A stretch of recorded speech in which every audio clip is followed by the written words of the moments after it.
I am that I am. Adamus of Sovereign Domain. Welcome to the gathering. For those of you who made it back, welcome back. I'm always amazed. Always amazed. I don't know if it's you're stubborn, tenacious, or have nothing better to do on a Saturday afternoon than to be here, but welcome back, dear friends. There's a sign in the Ascended Masters Club. As a matter of fact, right when you walk in the door, the sign says, I gave up everything and expected nothing in return except myself. Every ascended master goes through a type of spiritual puberty where they give up everything. Oh, and it's not just the money or the goods or car, your house, your job, your family. But when it really gets down to it, what you really give up is everything that you knew to be of yourself. One of the most challenging things you or any other awakening human will ever do. Certainly because there is always the desire to build on this personality, to build on yourself. You do it through things like your wardrobe, your job, your status in the community, your relationship with yourself, always trying to define yourself in an interesting and new way. But ultimately, it all comes tumbling down, or it's torn apart, or you gracefully release it, gracefully. And that's what I hope we're going to be doing in our next series, this series, which I'll share the name with you in a moment. I'll let the anticipation build a little bit. But indeed, there is that whole going beyond personality. The mind can't fathom it. It can't. The mind tries to justify it in a way by saying, okay, I'm going to be a little bit less of me. Well, you can't be one way or the other. The mind says, I'm going to get rid of my bad habits. Well, you're going to discover, and I'm on record saying this, you're going to discover that actually your bad habits have really served you quite well. It's your good habits that I worry about. Truly. Those are the habits, those are the things that you do that you're righteous about, that you defend, that you hold on to, and even when I try to take them from you, even when I try to kick them out of you, you hold on to them. Your bad habits, of course, you don't like. You try to get rid of, you try to overcome. They're your own battlefields of power within yourself. Thank you. So it's not the bad habits that I worry about. It's what you consider your good habits, the building blocks of your esteem, your personality. You're in a very funny to me, shifting away from what you would call your personality, your identity, into something that's like a big abyss. It's not. But you have to approach it as the abyss. You have to approach it without knowing what comes next. Otherwise, your personality is going to try to grab onto it and mold it into the image that it would like to have of itself. And as you've discovered, that image that you would like to have of yourself is pretty unobtainable. Pretty unobtainable. But yet you keep trying to obtain it. You keep trying to go for it. I can tell you right now, and this message, obviously, for you, not for the outside world, you're not going to be able to obtain it. So stop trying. That's why I'm not a fan at all of goals and plans and programs. Those are for the mortals.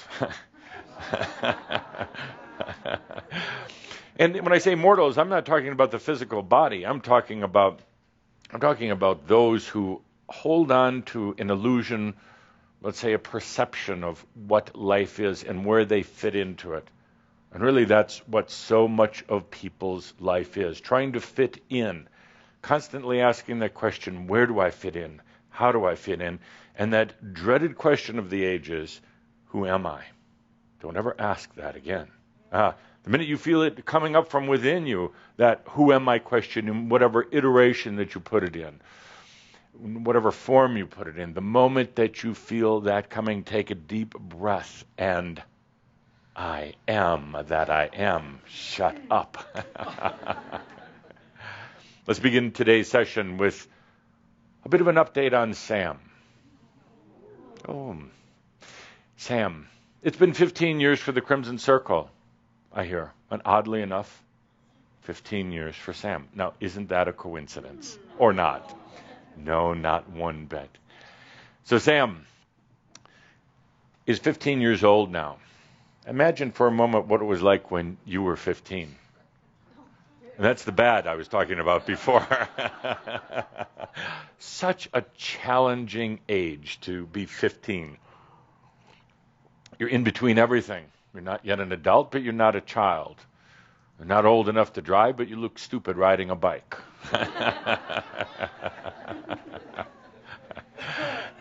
You don't have the skills or even the wisdom yet to handle life, but you're trying. As I'm hearing Calder say right now, at that age, he thought he knew everything, like so many of you. The parents knew nothing. He thought he understood cool. And the parents didn't one bit. But yet such an awkward age at 15 years old for boys, just coming out of puberty, hopefully. And for girls, looking at boys that age and thinking they are so pubescent. So here Sam is 15 years old, and he's led a very interesting life. Actually, he hasn't had much of a life, because for many, many years he was nothing but a shell body. Could you imagine that? Just being a shell. Just like an empty cardboard box, just waiting for somebody to put something into it and ship it off away via UPS. So, thank you. I thought you were going to have applause or laughter lights or... Okay. So, here he is, 15 years old, and in that in-between state, but for so many years was just truly in that shell body, not infused with a full... energy or consciousness yet of himself, of Tobias. Then when Tobias, the essence of Tobias began occupying that body, then he did start developing his own identity. But there was something always within him, a resistance to identify himself, to develop a personality like you have. Always a reluctance to do anything that was going to lock him into a particular role or mode or identity to himself. Now, it's interesting to note that Sam's journey is also your journey. Quite different. You weren't shell bodies. Some of you turned into that, but you weren't back then.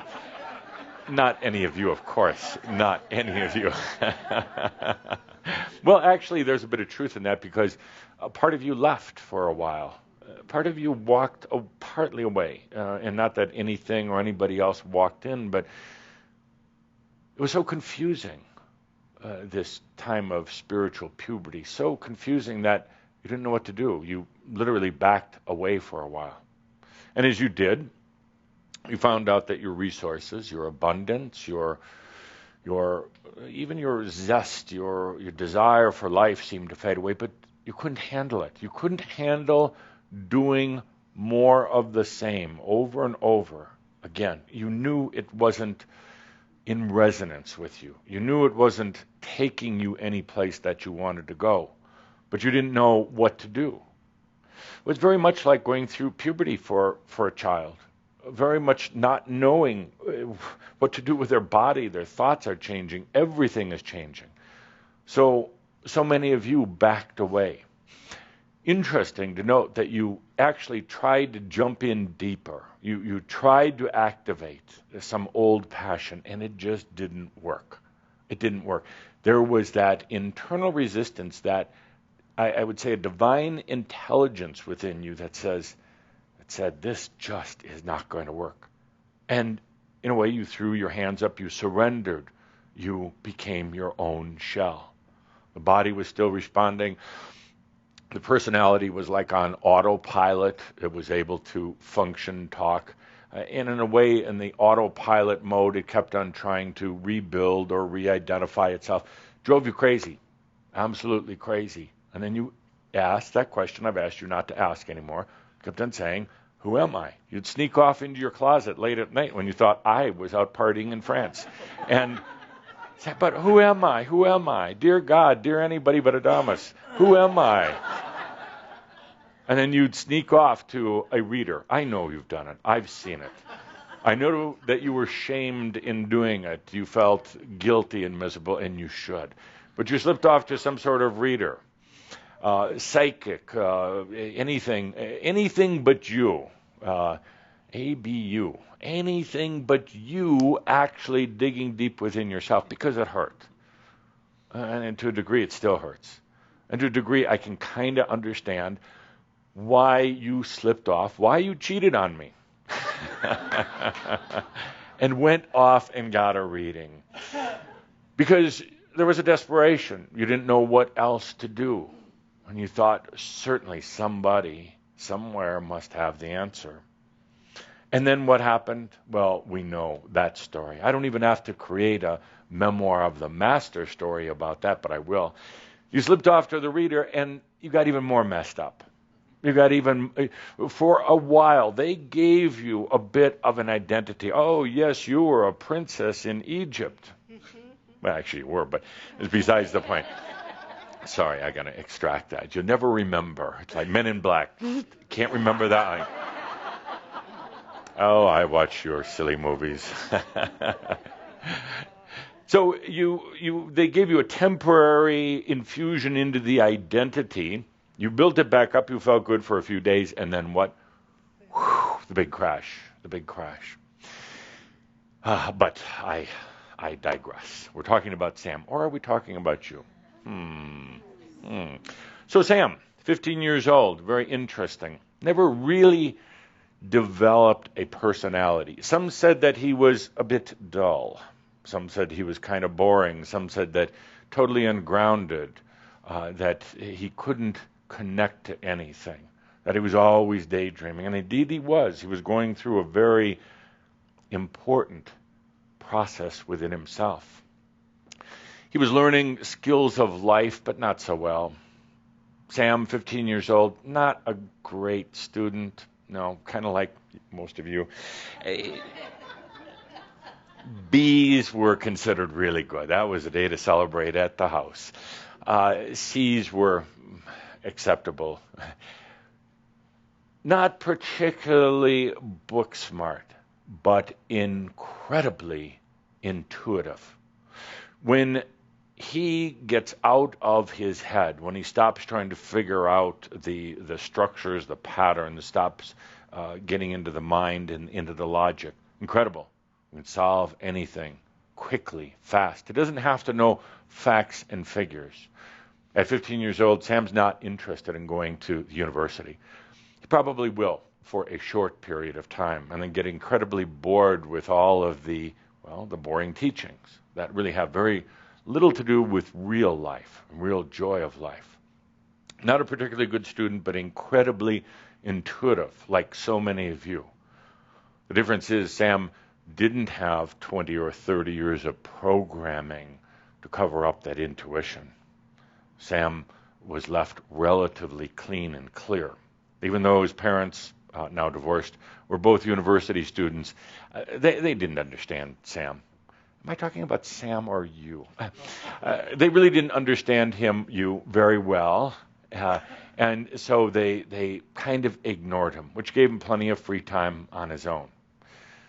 It's interesting that at 15 years old now, Sam is in the waning days of his own puberty, and now we can talk about him more. We kind of left him alone during these very sensitive years of this puberty. We're going to be talking about him more and more because he feels that deep connection with each and every one of you, just as Tobias did and still does.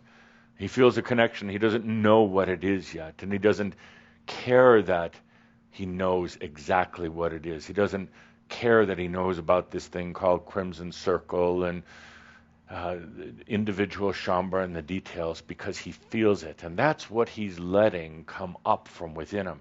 He knows there's something there.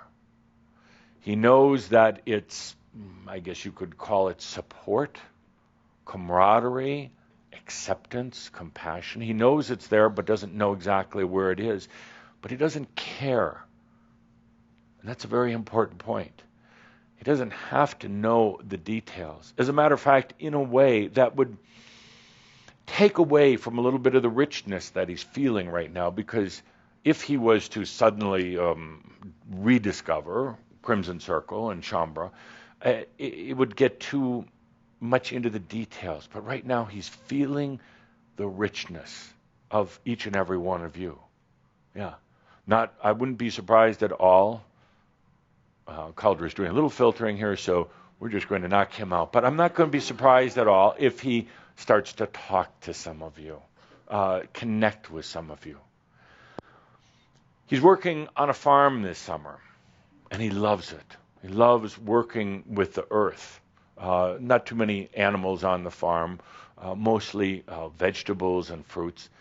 But he loves working in that environment, getting out, touching nature, watching things grow, seeing the beauty of life. He's with some friends of his who have taken off from the city, from the town, to work on the farms. And here he's finding a passion that he's never felt before. His keiko. And it's not just from the plants and it's from the ground or the camaraderie in the evenings, but he's feeling something within him, something opening up. At the same time, he's also feeling the sensuality of life. He's starting to, let's say, feel that very sexual, beautiful feeling coming up with him. With some of his school friends, he's seen many times the internet and pornography. Never really much cared for it. As a matter of fact, to him, it's confusing actually, because he feels the energy from it. He feels the abuse and the feeding that takes place, and thinking to himself that there's such a beauty to this thing of intimacy, of sexuality. But where is it? Nobody talks about it. Either sex is something that's evil, or sex is something that's forbidden, or it's in these pornographic references. So he's very confused about that right now, why other humans aren't talking about sexuality in a sacred way, in a beautiful way. Now, there are some who do, of course, but in general mass consciousness, it's either guilt and shame or something dark and decadent and energy feeding.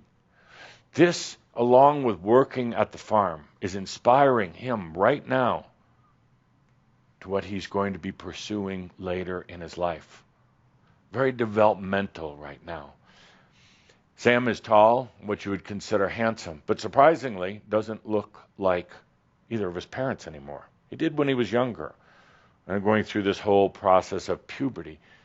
He did something quite brilliant, something that I'm asking each and every one of you to do, to give up your ancestral biology. It's not yours. It's rented, it's inherited.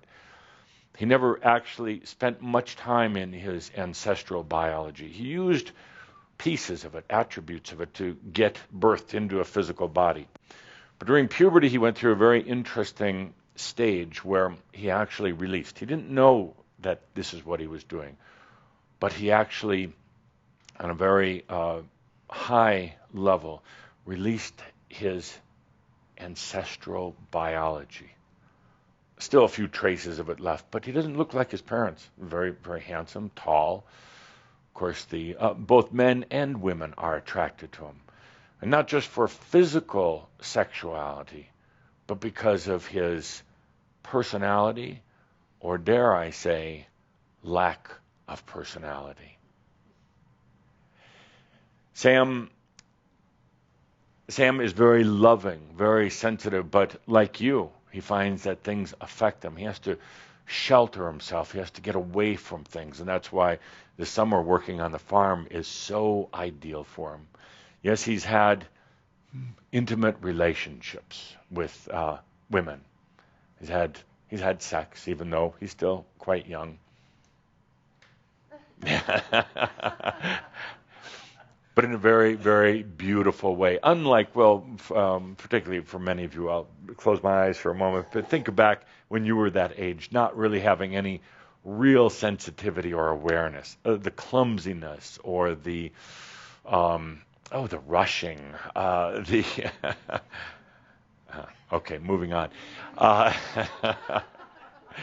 So, Sam, again, is very gifted, artistic, very talented, but doesn't have any real outlets yet for expressing this. So the best thing that's happened to him in a long time was this summer away, the summer at the farm, where he's going to discover so many things, as so many of you did when you were that age. It's a bit of an update on Sam. We'll stay in closer touch now that he's coming out of puberty. Speaking of coming out of puberty, spiritual puberty, that so many of you are experiencing. It's awkward. You're coming out of a very dense personality, a personality that was developed over many, many, many lifetimes. And now it's being dissolved away. There's resistance. You try to hold on to it in many ways. And so often, as I guess would be natural, but you want to release some things about the self and then focus or develop other things about the self. And basically in spiritual development, particularly in this part of the puberty process, as it's coming to an end, you realize you've let go of some things. And as you realize that it's like many, many, many layers of the onion, the skin of the onion, that peel off more and more and more. You get to the point of realizing you just keep peeling away. And you say, when will this peeling away of the layers and layers and layers ever end? When you really get to that point and you're really sick of peeling things away, you're absolutely dead tired of it. That's when it all, you could say, blows up, dissolves, disintegrates, goes away. Now, it's a frightening process because, again, most of you got into this thinking there were two levels that were occurring. There was an underlying inner desire for, you call it spirituality, the understanding of self or God, the discovery of the real self. You always had that underlying current, but yet you didn't really realize what it was. You weren't able to articulate it. You weren't able to say, well, down in the core, there's this deep desire. It was justified at other levels, particularly mental, by saying, I'm sick and tired of my life. I want some things to change, or I want things to be better. So at another level, you were up here saying, I want more abundance. I want to be younger. I want to be smarter. I want to achieve my goals. So that's going on up here, while underneath, a deep desire just to know thyself authentically, in a real way. These two things have conflicted in a lot of ways because the personality doesn't want to see itself destroyed, not at all. Personality wants to improve itself. It's been programmed to improve over lifetimes. Programming, improve your intelligence, improve your abundance, improve your looks, improve your ability to make friends and win over people, and all these other things. So the personality, the identity, can't fathom the fact that it's actually going to dissolve away. Yet underneath there's something that says, glory, hallelujah, it's time. When is this ever going to happen? When are we going to get out of this charade that we're playing? When are we going to get beyond the games and get into the authentic. Well, then the mind jumps in and says, oh, yes, authentic, that's it, because your mind felt something, the personality felt, how authentic. And it tries then to be authentic, and it can't. It can't. And it is laughable to a degree, because you're trying to be authentic about something that's absolutely not authentic. It's not bad, but it's not authentic. It's not who you really are. Take a feel for yourself right now. Take a feel of yourself. Into your body, into your thoughts, into yourself. What's on the surface, what comes across to others, well, what's projected, not what's really on the inside, but what's projected out, is an old biology. And we're very much going to be working on light body. Actually, we're not going to work on it. We're going to allow light body. You've got that. And I know some of you are very frustrated because, and take special note of this, because you're trying to do light body from your old human mind, and the two don't work together very well. You're trying to use your personality, your mind's concept of what the light body should be to bring in the light body. All you're doing is screwing up your old body.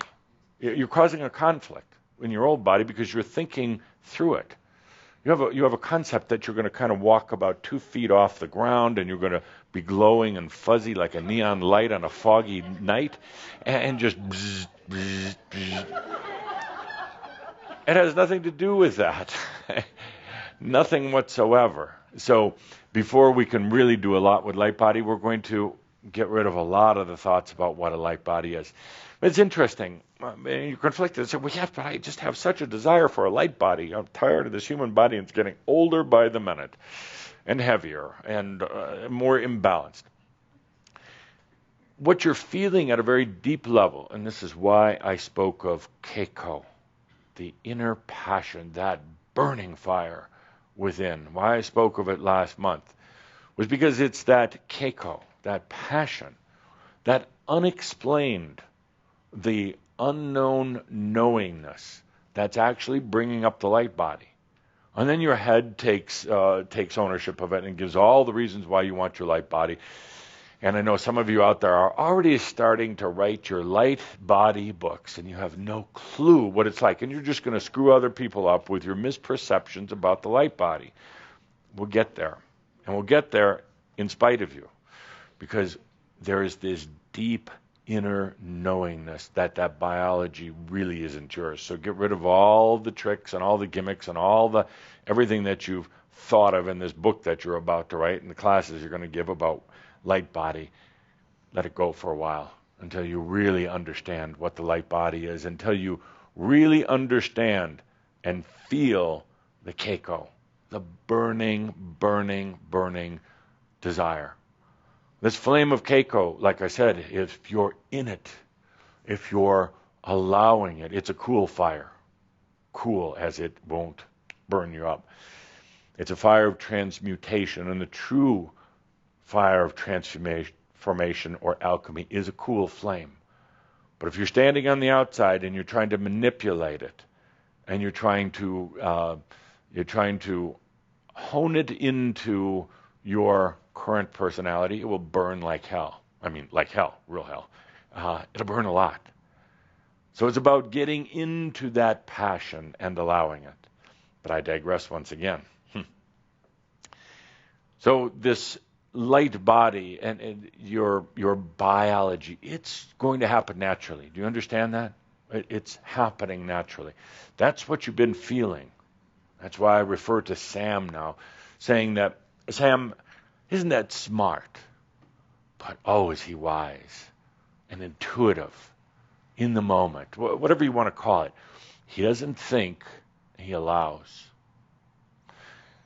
So along the same lines of this coming to the end of spiritual puberty, there's been such an attempt to improve or develop your personality. And again, I go back to the reasons why I'm not in favor of plans and programs and goals.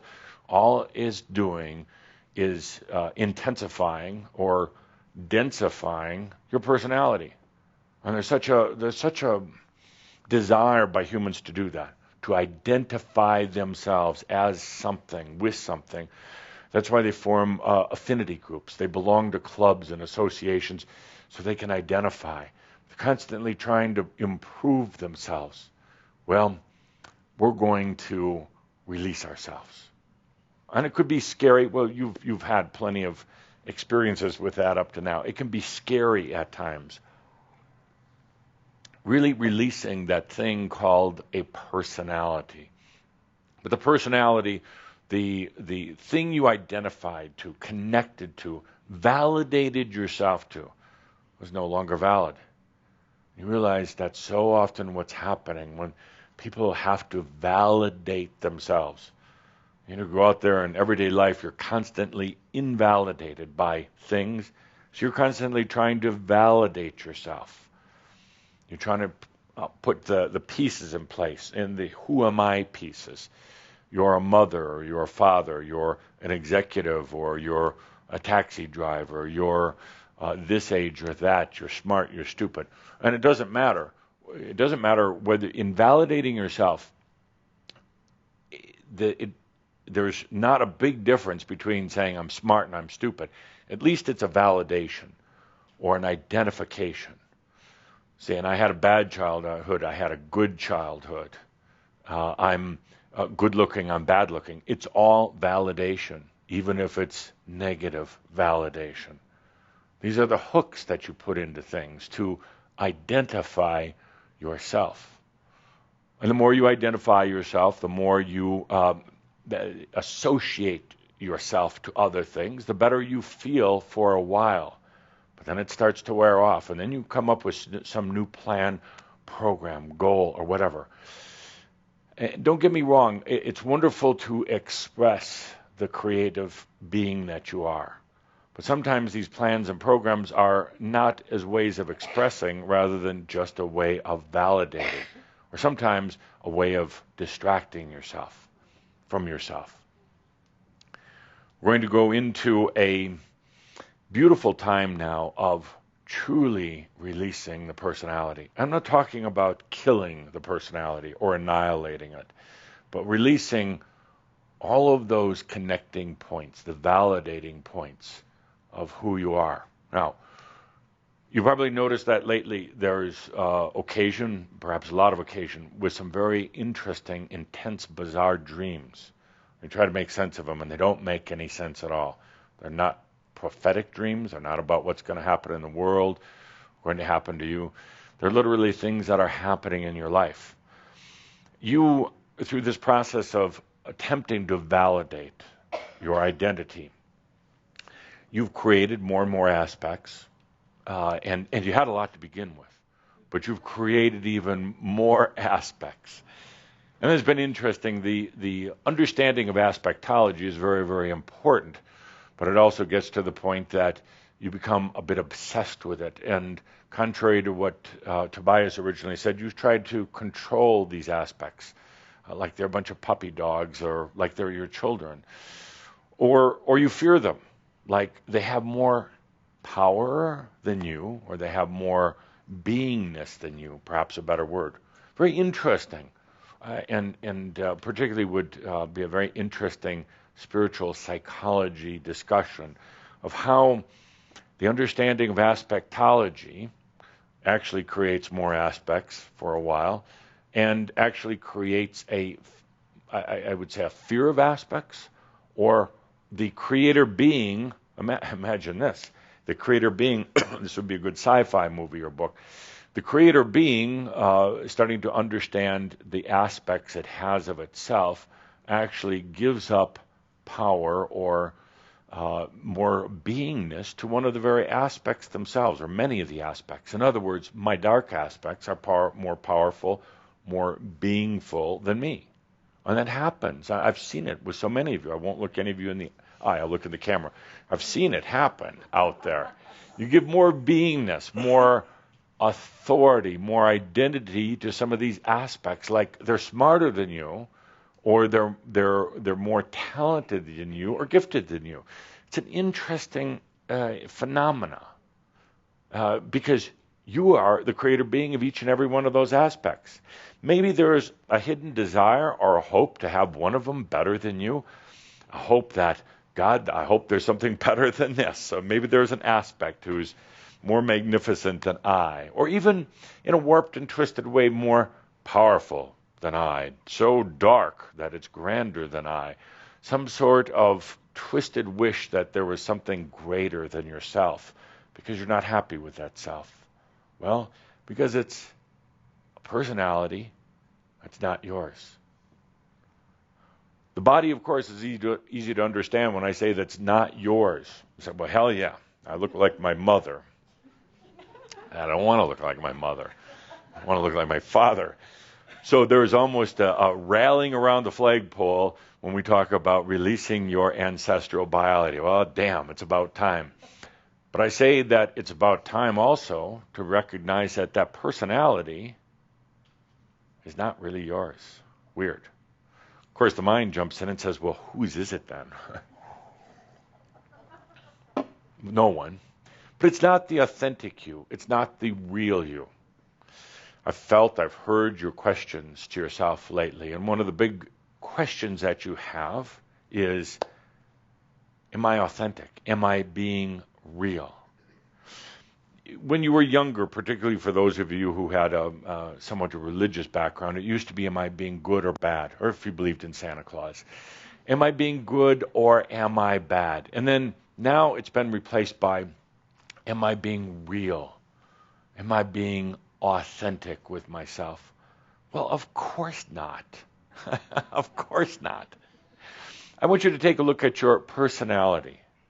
I'm talking about the facade. I'm talking about the storefront, the window dressing. I'm not talking about the back room. We'll get to that later.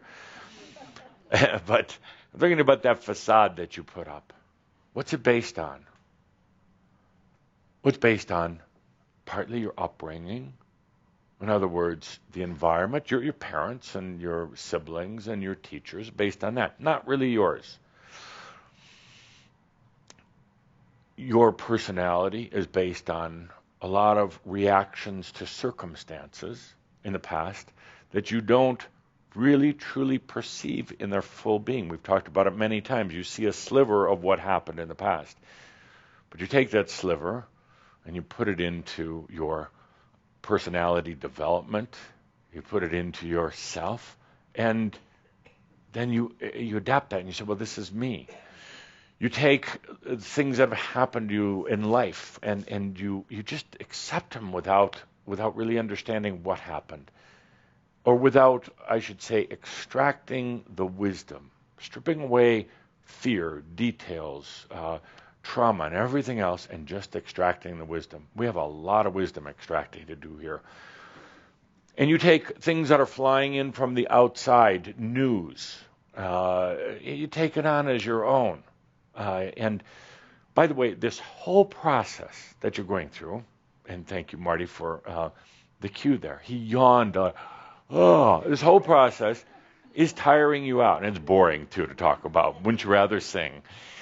But it's tiring you out, and then you wonder in this whole personality development, now going downhill into personality derailment.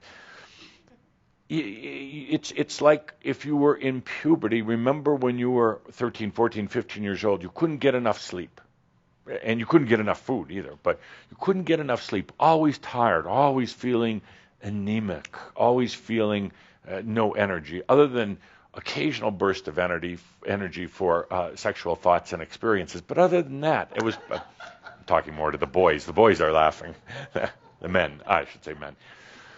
So right now, you're particularly tired a lot. And then what do? You say, oh, I'm just getting older. So what do you do next? This is so classic. You say, you sleep. No. You say, what's wrong with me? What's wrong with me? I need more exercise. Because I heard on the news or I heard some doctor say more exercise. Actually, you don't. Really. And when we go into light body, you're going to find a lot of that exercising is total bullshit. It really is. No, it really is because it's you heard it somewhere. I've got to exercise and I have to do so many hours a week, and geez, what a unjoy of life. So then you're like, then I have to eat different. And see, you see what you're doing. You're building all of these attributes, the personality building. No, you're tired because you're going through spiritual puberty. It's a very consuming process. You're getting rid of all that crap you've been dragging around for a long time that is not yours. It's not your personality. When you go home tonight or when you wake up in the morning, look in the mirror, please, because that body is not yours. And that personality, and I should be cheering now in just a moment, but it's not yours. Thank God. It's not. It's not. Now, it brings up a lot of points. So what is your personality? Well, that's why I talked about Keiko last month, the passion. And secondly, you don't need to be identifying things with things anymore. You don't have to say, I'm a 42-year-old male that's 6 feet tall and has such and such an education. Those things are not important. They're really not. They're not important in where we're going. They're fun to play with when you realize that they're just toys. They're really fun to play with. And that's when you get into true acting. And then you slip into the act of whatever you want to be, and then you slip out of it. But right now, you don't believe you're acting. You believe this is real. You're trying to find more authenticity. Keep hearing that coming from the deeper parts of you. Am I being authentic? Am I being real? Am I being genuine? That's coming up over and over and over again. You're not. You're not at all. And that's the good news. So that leaves a big empty space. Like, wow, what am I going to do? What am I going to fill that with? How am I going to be me? Isn't it interesting in the whole quest to be you, we're going to take you away from you. So you can really understand who you are. So much of this just a facade. Oh, the wonderful things about it, don't get me wrong. Wonderful things, but you've got to realize it's a game. It's creativity at work. Got to get beyond just trying to refine that self, that body or that personality or that mind. So with that said, I spent a lot of time considering what to call our next series. I took a look at where we're going to go, what we're going to do in our series. For a moment, I wanted to call it the Love Series, and leading to the love of self. Love, such a beautiful experience, and yes, I would you write this down on our to-do list? No, not there, and just no, your list, to-do list. Please, we need this, the book of love. The book of love.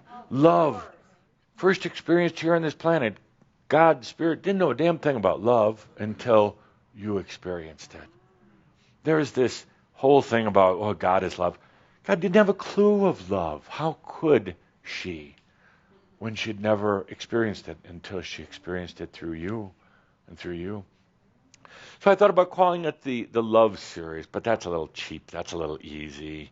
Yeah, I wanted to make it more insightful. But of course, we are going to talk about love, but not personality, not the old love of a personality saying they love someone else, because that's not love.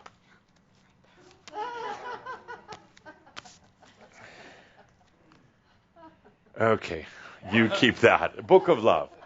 Please remind Linda. Every time you see her, give her a hug, say, Book of Love. So I wanted to call it the Love Series, but I thought, no, that's too easy, that's too cheap. I wanted to call it the Light Body Series, because we're going, not quite yet, oh, yeah. We're going to call it the Light Body Series, but I thought, we're going to talk about the light body. We're going to do the light body. While you say how much fun and this would be wonderful, it's going to be tough. Unless you take a deep breath and you stop working at it. And you stop having expectations. You receive it naturally. Yeah. So I thought, no, I don't want to call it the light body because there's going to be strange expectations. Everybody's supposed to get beautiful and sexy and younger. And while that may happen, that shouldn't be yeah. But why not? But is that the real reason for doing it?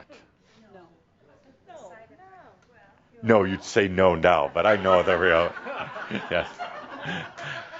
But we're going to be exploring the light body, but I thought, no, that sends out the wrong signal, and we're going to attract, damn it, we're going to get back some of the people that we threw out.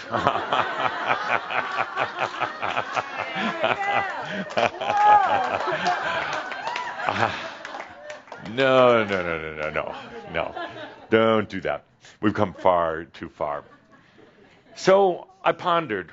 I actually consulted with some of the others in the Ascended Masters Club and said, yes, it's time for a new series with Shambhala.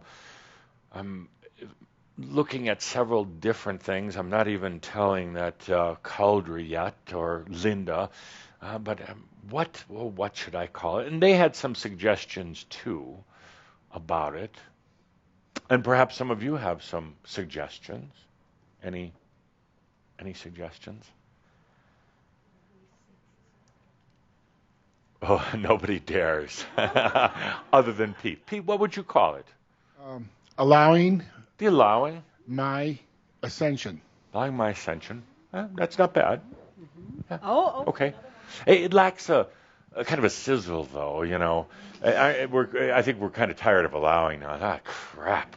Yeah. Well, but you said allowing earlier. Well, earlier, and then we got tired of it. I didn't, but you did. Okay. Yeah. Tell me. Yeah. What would you call it? The journey of my enlightenment. The whole series about your journey of enlightenment, just yours? We're going to spend a year talking about your journey? I don't think so. I understand what you're. The journey of my enlightenment. Yeah, you know. Or just the enlightenment. Enlightenment. Yeah. Yes. Didn't we do that? Kind of boring. Or yeah. Kind of. No, but we're getting there. We're getting there. Okay. This is Calder's telling me I'm supposed to. There are no bad ideas. Okay. We're getting there. What else? What? Any other thoughts? No, it's not bad. It's just kind of, what's the next step? What's the? Well, what you're telling us is Wait. Speak with the mic so people can hear. You're telling us that we're going to go through in ourselves are going to become a lighter body, correct? Yes. So Possibly. Well. Possibly. Yeah. But we're not going to fly around and buzz. Just, do you want to do it now? Just get it over with? You got a whole stage. We'll play some music, so we got some. No. We're not going to be doing that. Well, you could.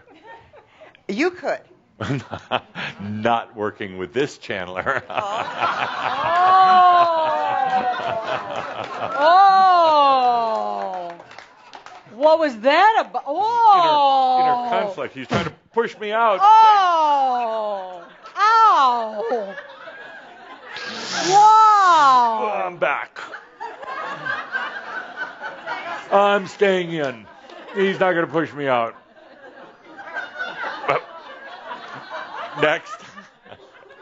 Next. Series. What would you call this series? Mofo. The Mofo Let's get on with this shit series. series. Is that spicy enough? It's got a little zip to it, huh? I like that. Yeah, that's good. But we got to shorten it a little bit. Just give me 2-3 words. Get her done. Get her done. Yeah, we may attract the wrong kind of people on that one too. Very true, yeah. Yeah. We don't want to go backwards. Yeah. Yeah.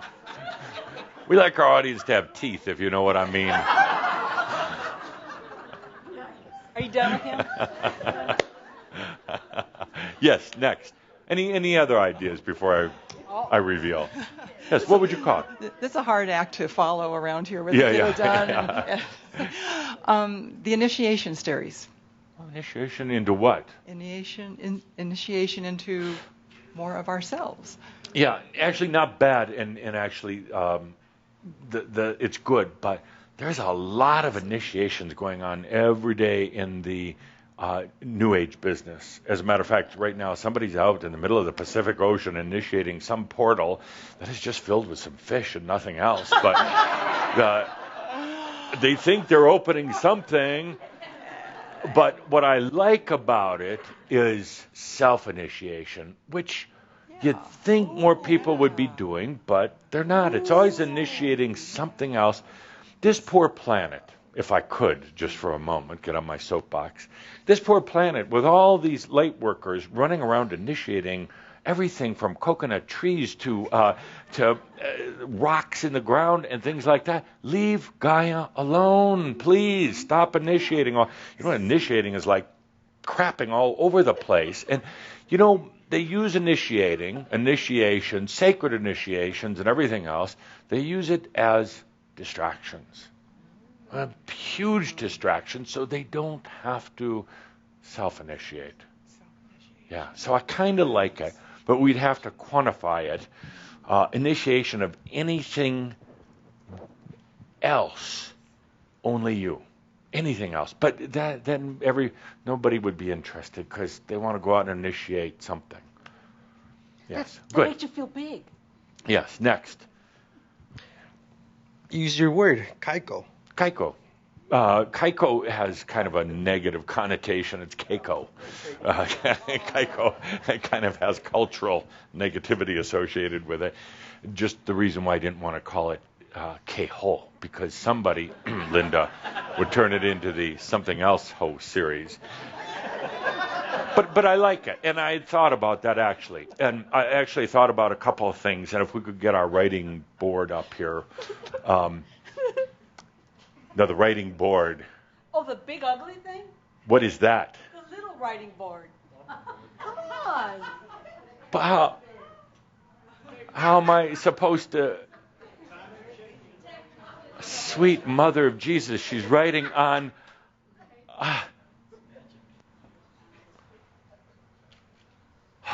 I can't wait to tell the Ascended Masters about this. I'm in heaven. Look what we have here. What a device. What a tool. Could we show it? Take it to John. So I thought about calling it the Keiko series. And I'm going to give Linda the correct spelling for Keiko in a moment. And I was very, very close to calling it that. Because this year, and matter of fact, you're absolutely on the right track.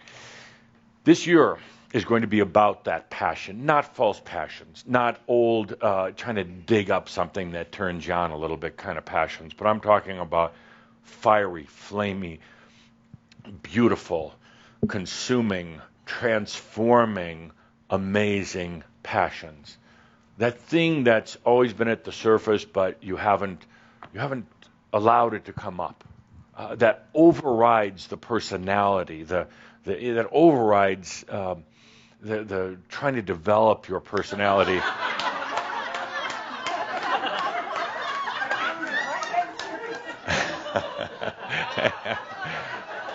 I think I want my writing board. The first words written on this new device I was going to tell the Ascended Masters about tonight. And you know what they'd say? Well, what wonderful technology. What was written on it? Let's go to the erase mode. Keiko, spelled K-A-I-K-H-O. I talked last time about it, the word Keiko, that inner passion being spelled either with a K-O or H-O. But let's make up a word. Why not? Matter of fact, words are some of the easiest things to create. Just make up your own word. Although it does have its roots in meaning a true inner passion. So I thought about calling it the Keiko series. And because we are going to be dealing with the passion. That passion, that fire is going to come up and gracefully consume your personality. And not build a better personality on top of the old personality. It's going to gracefully consume, Paul, everything that you knew Paul to be. And when I say consume, not destroy. And it's not going to, I was going to say it's not going to kill you. I don't think it will. But it'll consume everything that Paul was, and including your name, Paul, because it's really not your name. It's going to consume, in a very beautiful, graceful way, your thoughts. When I said before, look at who you think you are. Look in the mirror. You're a composition of some biology and thoughts that aren't really yours to begin with. That's why it's been so difficult. The closer we get to the core, and the more we come through the spiritual puberty, actually the more difficult it is, because the real authentic is there. It's in there, but it's been trapped. It's been trapped just as Keiko has been. The real I am has been trapped. And there's been all sorts of accoutrements and put around it and all sorts of activations and all this other stuff. It's not yours. And it feels naked at first when Keiko starts to consume it. It feels naked because there's going to be that desire to rebuild, the desire to re-identify yourself. And there will be a period of time, approximately 21 days, of feeling so unconnected. But unlike times in the past where it's been miserable, actually it'll be very freeing. A little bit scary, but generally very freeing. It's probably going to happen within this next year. 21 days of feeling that you're nothing anymore, that it's gone, that it's history. During that time of which your soul will take every detail, every thought, every experience, and as we talk about in Kihak, going to strip the details away because they're meaningless. Going to strip the emotions away because they're false. And going to distill it into the wisdom. And then in this next year, we'll learn to really let that wisdom come out. Because it's not coming out right now. It's like somewhere else. It's like kind of buried. Very, very little time of bringing through the wisdom. But that's something actually Sam has learned how to do. He's bypassed all this other stuff. He's going straight for the wisdom. And that's why, first of all, everything seems to just be working out for him, to the point where other people are getting jealous. He just can do things, and he's not very smart. And if they ask him, for world history or mathematics or anything like that, he doesn't know, and he doesn't really care, and he doesn't have to care. He taps into the wisdom, that genuine wisdom within. So I thought about calling it the Keiko series very seriously. Then I took a lot of deep breaths and said, but what's the essence? What are we really trying to do here? And then it struck me. Ready to write on the next page? It struck me. And what this is about with Keiko and with love of self and with allowing and releasing and everything else we're doing with coming into the light body. This is about a very important word. Charisma. Charisma. And I like to call this the Kharisma series. Yeah. And charisma comes from, but we're going to spell it with a K. You can go ahead and write it like that first, Linda, and then underneath, write it with a K instead of a C. Charisma comes from the Greek word charis. Charis meaning to give in grace. Give in grace. Graceful giving. When you really come to it, there's kind of in the English definition of charisma, oftentimes you think of a charismatic person. And part of that is true. There is something called charisma. They don't know where it is. They can't seem to extract it. They can't turn it into a chemical formula. I'm sure after this afternoon somebody's going to come up with charisma pills just designed just for Shambra. Yeah. Actually, I think I will. But charisma, what is it? Well, you say it's a person who has a certain radiance, I guess, a certain personality.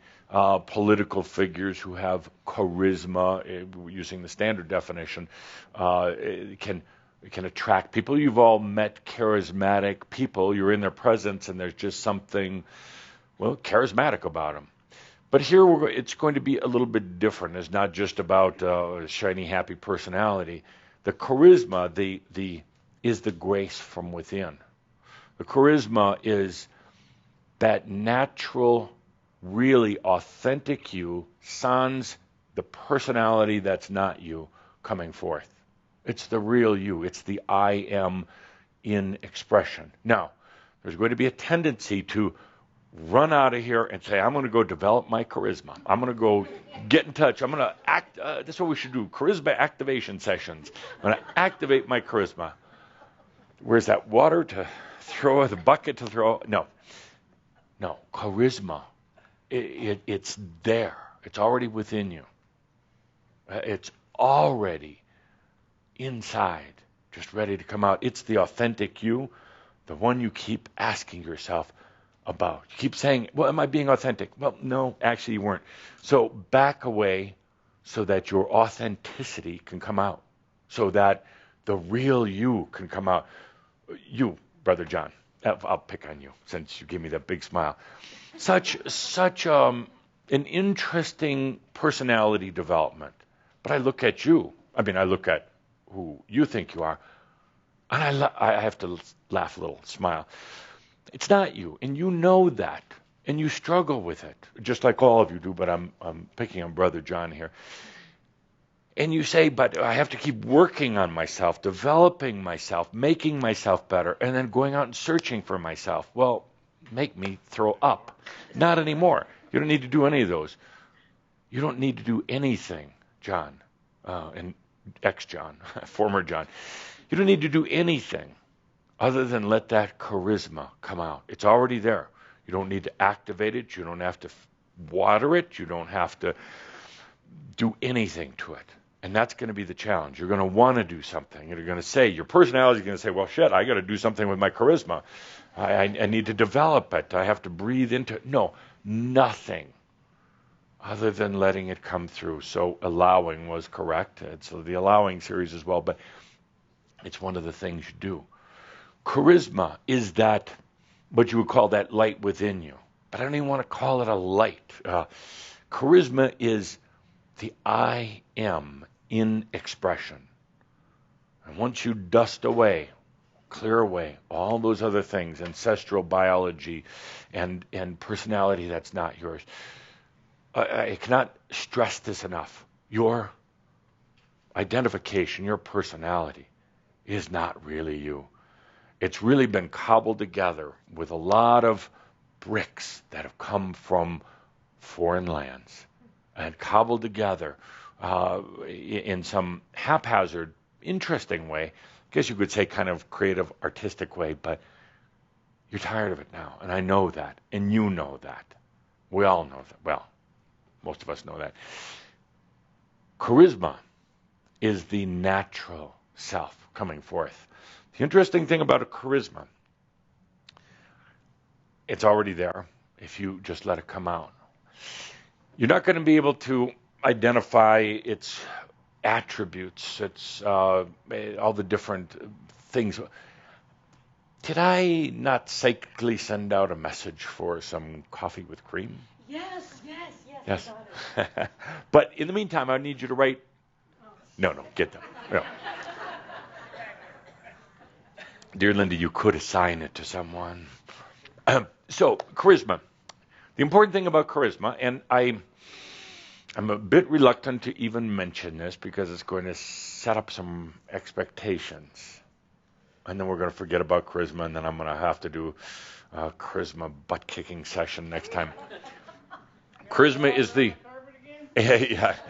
Charisma is the true attractant. The true attractant.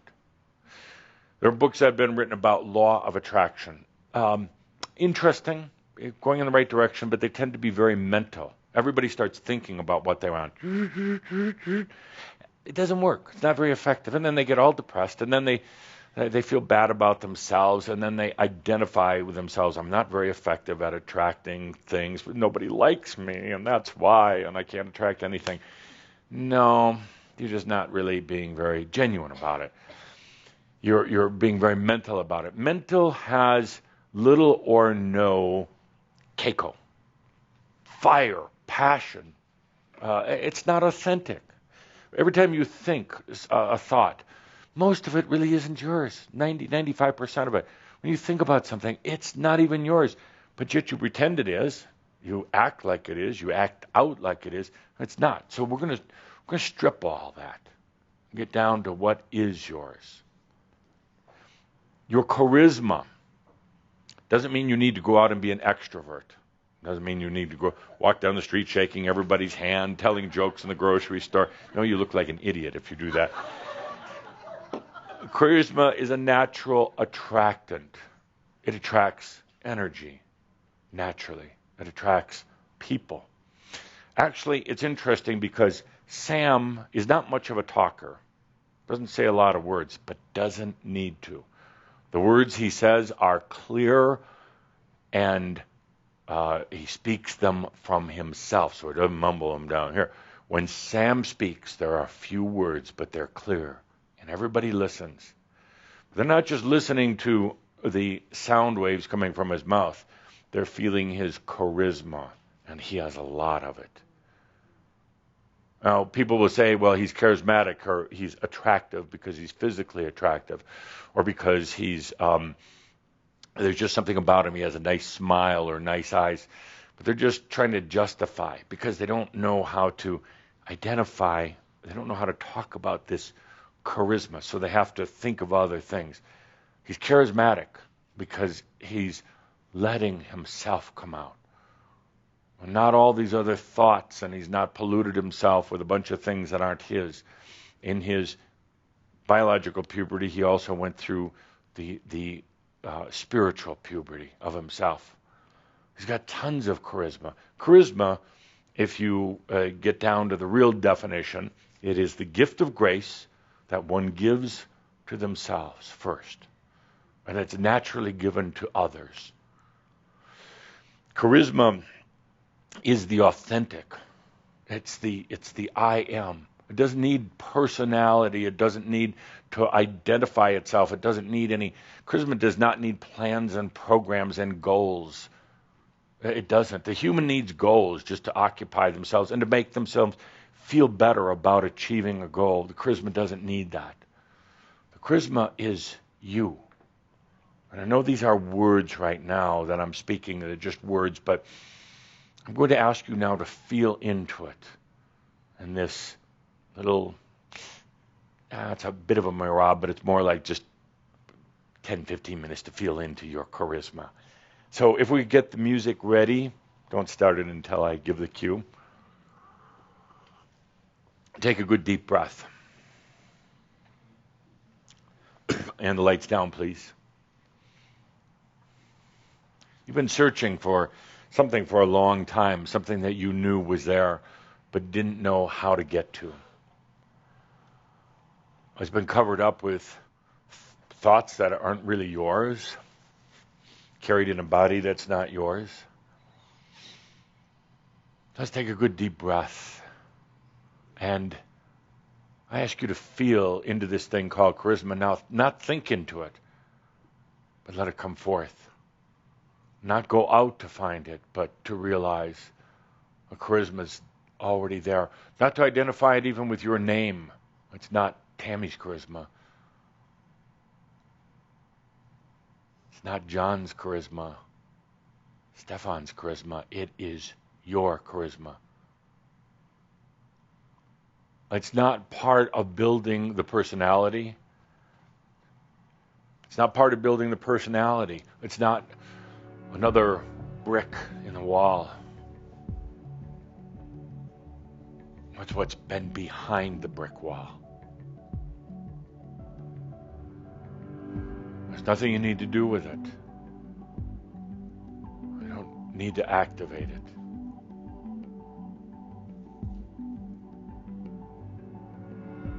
You're not going to weave it into the stories of your life.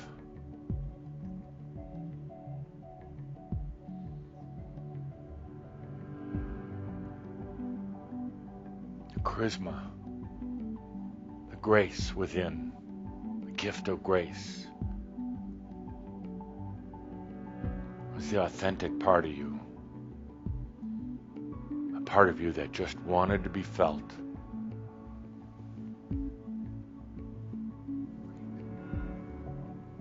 So take a good deep breath and bring the lights down.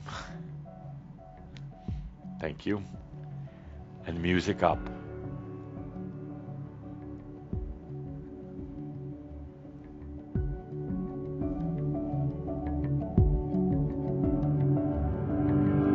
The natural state of I am is charisma.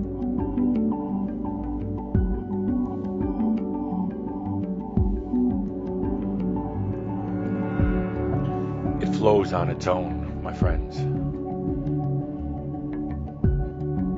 There's no controlling it. There's no putting it in neat little boxes. It's expression.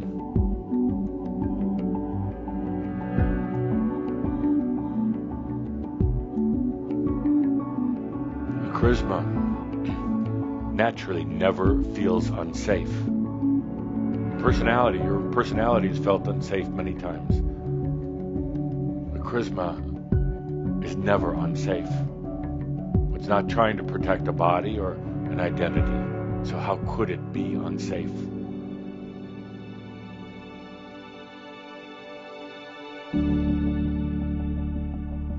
Charisma is like a radiance. It's not in the mind at all. If you're trying to think about your charisma, it's going to be a little confusing. The mind can't understand it.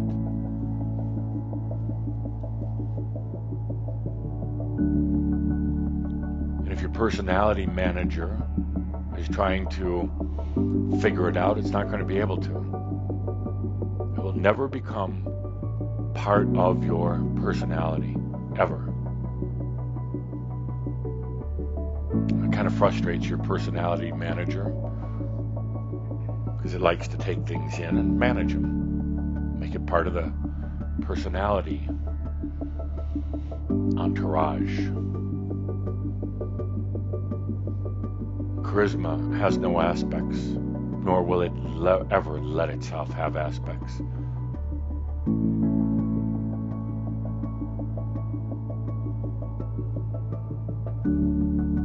Charisma doesn't care about things spiritual,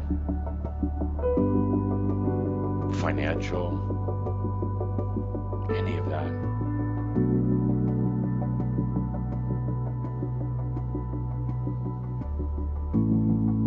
Charisma floats, soars, expands, dances.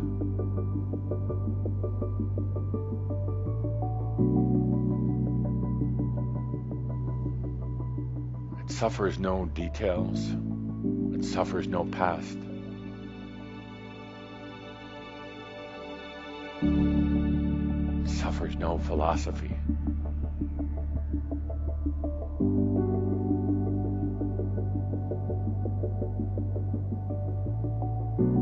It has no tolerance for things that are not authentic.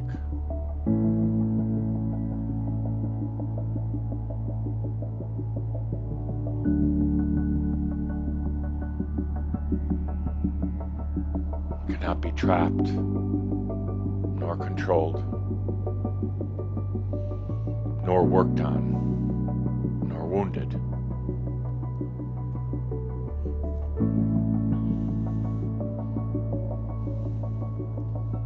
Its best and perhaps only friend is Keiko. Keiko lives right next door to Charisma.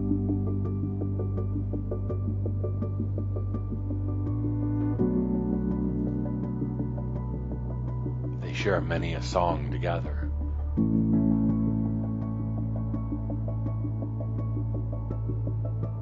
They understand each other because they're both undefined, unstructured, and uninhibited. Charisma, Keiko.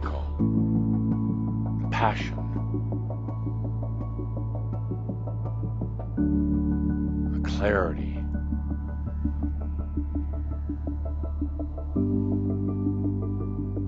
and the grace.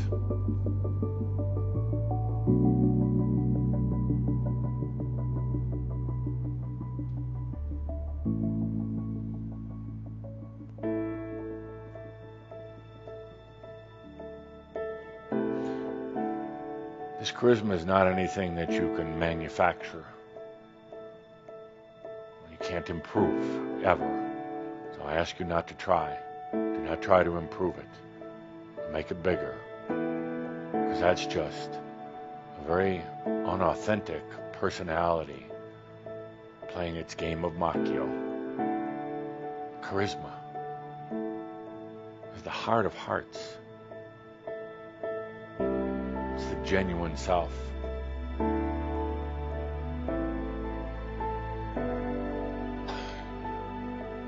So please give up before you ever even think of trying to dominate it, manage it, tool it, or fool it.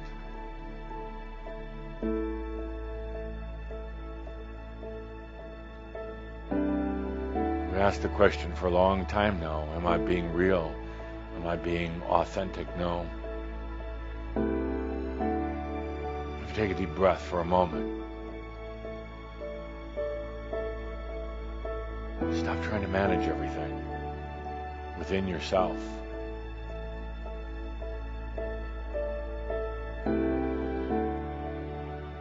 Stop trying to divert the natural waters, the natural energies, and just let this, your charisma, shine through, come above everything you've identified yourself with up to now. Every thought, every personality trait, every failure, and every accomplishment. Let charisma rise to the surface and come above. You start to realize that it was truly in vain to try to develop this personality and then refine it and try to make it immortal, crossing even from one lifetime to another, perhaps with a different body, but you tried to do it with the personality. As you feel into charisma, your charisma, you realize it was truly in vain. You didn't need to.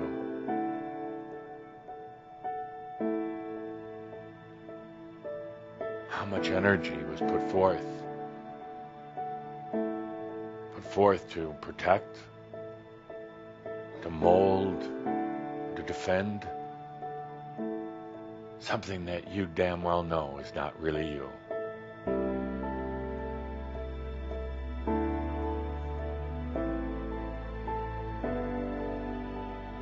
And yet this charisma, if you leave it alone,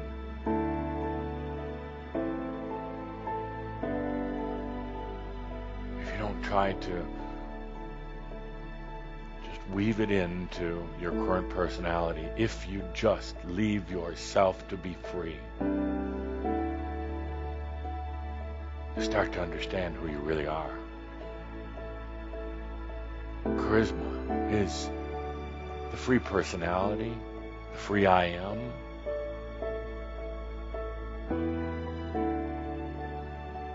You start to realize that this charisma doesn't take work. You're so used to working at everything. This doesn't take work. This doesn't take time either. You're used to things unfolding over time. You even say to me, let's get on with it. Okay. Here it is. It's your charisma. Keiko. Charisma, the passion. Passion of the I am grace. Now, can Can you let it come through? Can you let this be who you really are?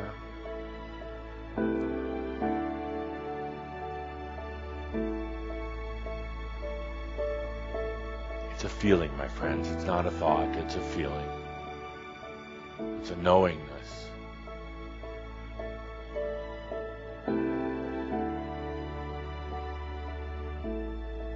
It's like taking a clean rag and some window cleaner and cleaning off all that dust, the old accumulations, so that you can let this charisma shine through. It will take you to places your mind, your personality could not have imagined. So don't try to. Don't try to control it or manipulate it. It will attract things to you that you couldn't have imagined before. Charisma is the true magnet. It is. It's a magnet. Talked about the law of attraction and why I'm not particularly a big fan of it, because it's mental. It doesn't involve keiko, passion. It comes from the mind. It's limited. But this, your charisma, it's the attractant, the magnet, the magnetism. And it brings things to you not because you think it, not because you struggle or stress for it, not because you mentally focus on it. It brings it so naturally. With such ease and grace. It'll be a bit of a shock at first. It'll bring people. It'll bring opportunities. It will bring angelic beings. It will bring beings of the earth. Divas, the fairies. It brings these things in grace, not by force, but in grace, in goodness. It brings energy. Because you're finally being authentic. You're finally letting yourself be free. Take a good deep breath. For this is the Kharisma series with a K. Good deep breath, and once again just feel into that charisma. Feel like what it's like to let it flow through your body openly, freely.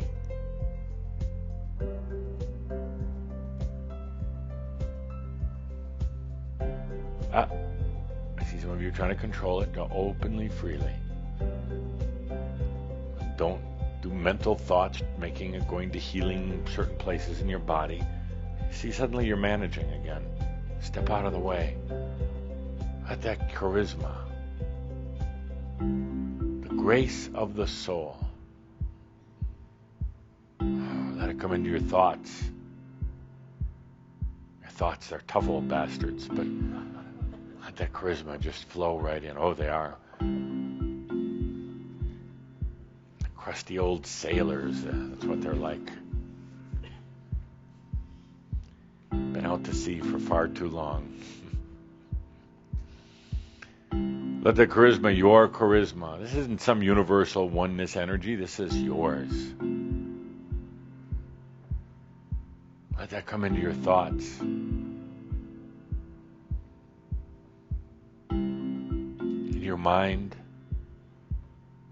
Now, if you can let it into your mind, you're doing well, because see, you've set up that mind to be such a fortress. I'm not going to let in all these foreign things, although you really do. You take a deep breath and feel what it's like for a moment. Your charisma, your authenticity coming right into your thoughts.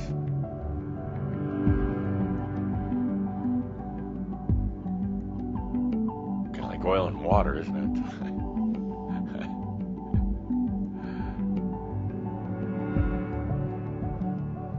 Charisma has a wonderful way, though, of flushing away the debris cleaning the pipes, as it were, if you just let it, if you don't force it. It is about allowing.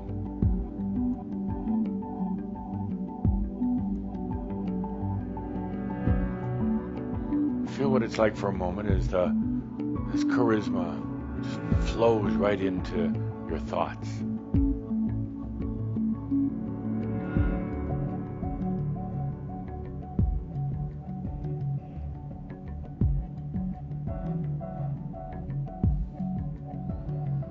I can almost see this. Make a great stage play. Your thoughts saying, "Hi, I'm the thoughts. You must be charisma. Welcome. I own this place. I created this place. You're welcome here as long as you do what I say, as long as you enhance me, make me look better. Yes, because you're just charisma. I'm the personality here. Your charisma." Spits on the floor. It will not, it cannot be controlled or manipulated or have some jackass tell it what to do.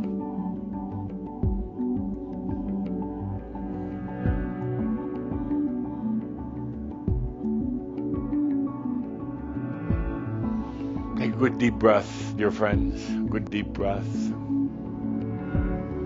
Into charisma. Charisma, light body, all these wonderful things, love, everything else we'll be covering this year. But at the core is the charisma. Now, I want to make one point before we end the day. You're used to the word charisma meaning charming, kind of, maybe even a little sexy, an unknown personality characteristic that you just can't resist. This goes far beyond that. This is your essence. Again, go to the root of the word that the Greeks used when they came up with it. It means the gift of grace. What they really meant by it was gracing yourself.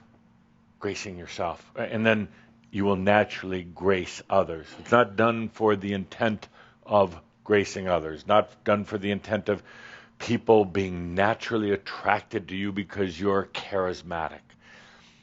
However, there is a very potent natural attractant. Naturally attracts energies and people and all these other things. It just brings it to you. That's why charismatic people, they have a bit of this quality. You just can't, people want to be around, energy wants to be around, butterflies want to be around people that are charismatic. But this isn't something that we're artificially manufacturing. This is bringing up something very real within yourself. So what to expect?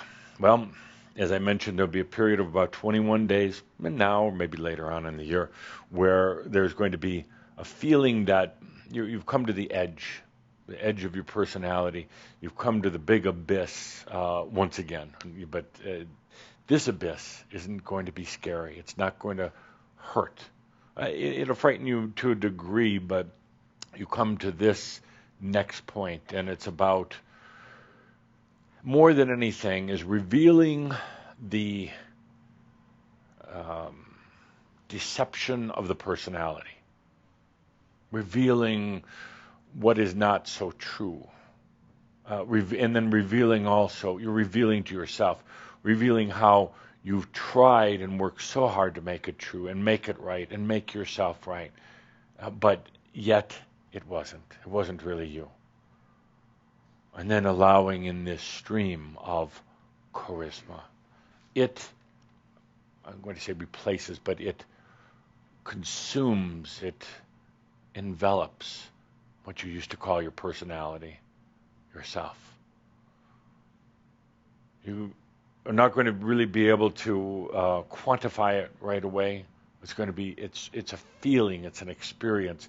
We're not going to go through the 5 or 10 steps or whatever are involved in it. Just like we're not going to go through the various steps of integrating the various levels of the light body. Are there various levels? Kinda. But it's not important. these levels of the light body or of the charisma, we could go through and scientifically dissect them and saying there's 18 points or attributes of the charisma, which there are, but let's just allow it. Same with the light body. We can say there's all these different levels, and we can scientifically quantify them and talk about what they're doing at the various levels, but why? It's just going to distract you. We're just going to take a deep breath and allow. A funny thing is that you're already there. Funny thing is you already arrived there. As Tobias said so often, you already ascended. Now you're just going through what it was like to get there. So please don't forget that it's already done. It's already done. So stop working so hard at it. Just take a deep breath and realize that all is well in all of creation. Thank you, dear friends. Thank you. Thanks.